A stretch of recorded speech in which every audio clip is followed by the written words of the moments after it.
नमस्कार।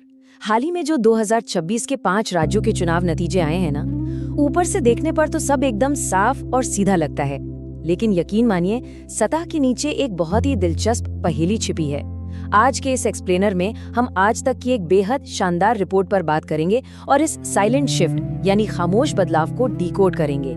ये एनालिसिस सिर्फ हार जीत का नहीं है, ये भारतीय राजनीति में हो रहे एक बहुत बड़े और गहरे बदलाव की कहानी है। आइए इसे डिकोड करते हैं। एक तरफ वो हेडलाइंस हैं जो हम सब ने पढ़ी, असम और बंगाल में बीजेपी की बड़ी जीत। सब कुछ एकदम ऑब्वियस लग रहा था, लेकिन असली खेल यही है। रिपोर्ट के एनालिसिस के मुताबिक इन चुनावों में बिगेस्ट गेनर यानी सबसे ज्यादा राजनीतिक फायदा अगर किसी को हुआ है तो वो है कांग्रेस। अब आप सोच रहे होंगे कि ये कैसे मुमकिन है।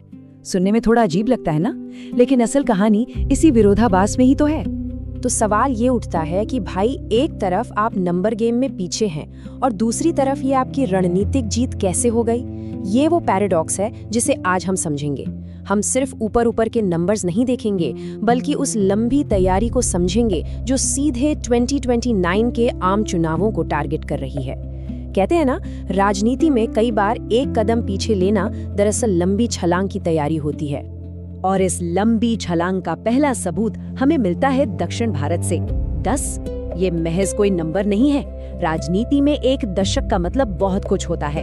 ये उन पूरे 10 सालों के लंबे इंतजार का प्रतीक है जिसके बाद कांग्रेस की अगुवाई वाले यूडीएफ ने केरल में लेफ्ट को क्लीन बोल्ड करके प्रचंड बहुमत से सत्ता में वापसी की है। सोचिए, एक दशक बाद इस तरह की वापसी।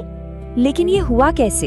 आज तक के इस एनालिसिस की माने तो ये साफ तौर पर इस बड़ी जीत का क्रेडिट मजबूत लीडरशिप और ग्राउंड लेवल के काम को देता है।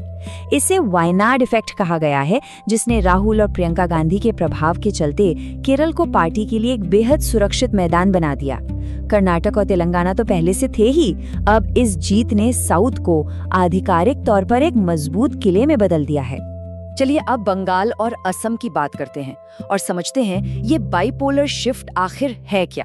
अगर हम पूर्वी राज्यों पर फोकस करें तो कहानी सीधे तौर पर सीटें जीतने की है ही नहीं, कहानी है बदलते वोट समीकरणों की। जरा पश्चिम बंगाल के इन आंकड़ों को देखिए। 2021 में पार्टी के पास 0 सीटें थीं और वोट शेयर भी ना के बराबर। लेकिन 2026 आते आते 2 सीटें और 3% वोट शेयर। अब ये आंकड़ा शायद बहुत छोटा लगे, लेकिन रुकिए, बड़े नजरिए से देखें तो ये दर्शाता है कि सत्ताधारी टीएमसी के कमजोर होने से पार्टी धीरे धीरे अपनी खोई हुई जमीन वापस पा रही है।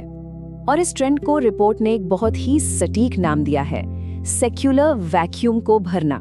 इसका मतलब ये है कि जैसे जैसे बंगाल में क्षेत्रीय दलों की पकड़ ढीली पड़ रही है, एक राष्ट्रीय पार्टी के लिए वो जगह अपने आप बन रही है जहां वो अल्पसंख्यक और धर्मनिरपेक्ष वोटर्स को अपनी तरफ खींच सके। ये एक तरह से पुराने वोटर्स की घर वापसी का संकेत है।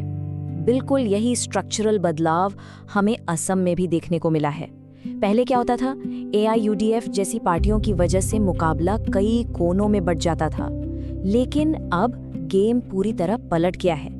भले ही सत्ताधारी पार्टी ने हैट्रिक लगा दी हो, लेकिन बदरुद्दीन अजमल की पार्टी के सफाए ने असम को सीधे तौर पर एक 2 वे फाइट यानी आमने सामने की टक्कर में बदल दिया है।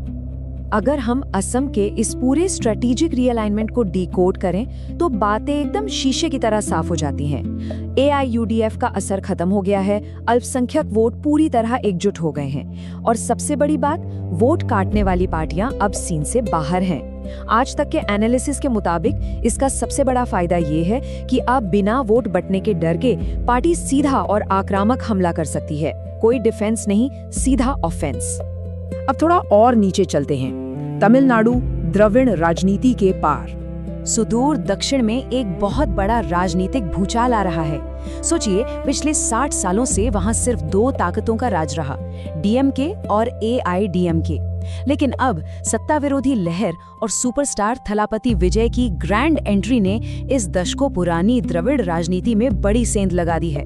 रिपोर्ट बताती है कि इस नए उथल-पुथल ने सालों बाद राष्ट्रीय पार्टियों के लिए तमिलनाडु में अपनी जगह बनाने का एक गोल्डन चांस दे दिया है। और इसका नतीजा क्या निकल रहा है? भूमिकाएं बदल रही हैं। अब कोई सिर्फ एक जूनियर पार्टनर बनकर नहीं रहना चाहता। एनालिसिस इस बात पर जोर देता है कि गठबंधन में सिर्फ पीछे चलने के बजाय अब राष्ट्रीय पार्टियां वहां अपनी खुद की एक मजबूत और डिसाइसिव पहचान बनाने में जुट गई हैं। तो इन सभी अलग अलग राज्यों के डॉट्स को अगर हम जोड़े तो 2019 की बड़ी तस्वीर क्या बनती है? तस्वीर ये बनती है कि क्षेत्रीय दिग्गजों का दायरा लगातार सिकुड़ रहा है। बंगाल में ममता बनर्जी कमजोर हुई हैं, असम में बदरुद्दीन अजमल की हार हुई और तमिलनाडु में द्रविड़ वर्चस्व को सीधी चुनौती मिल रही है।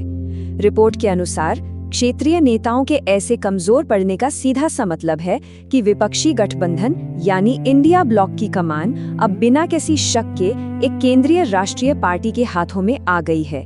अब ड्राइविंग सीट पर रीजनल नहीं, नेशनल लीडरशिप है। और इस पूरे सियासी खेल के पीछे एक बहुत बड़ा वैचारिक बदलाव भी काम कर रहा है, जिसे संवैधानिक राष्ट्रवाद कहा गया है। ये बहुत दिलचस्प है। रिपोर्ट बताती है कि पार्टी ने अब सॉफ्ट हिंदुत्व वाला पुराना चोला पूरी तरह उतार फेंका है। उसकी जगह ले ली है संवैधानिक मूल्यों, समावेशिता और सेक्युलरिज्म ने। जाति, जनगणना और बेरोजगारी जैसे मुद्दों पर जो अग्रेसिव कैंपेन हम देख रहे हैं ना, वो इसी नई आइडियोलॉजी का हिस्सा है। इन सारी बातों को समेटते हुए एनालिसिस एक बहुत ही शानदार ऐतिहासिक तुलना करता है, द फीनिक्स रिवाइवल।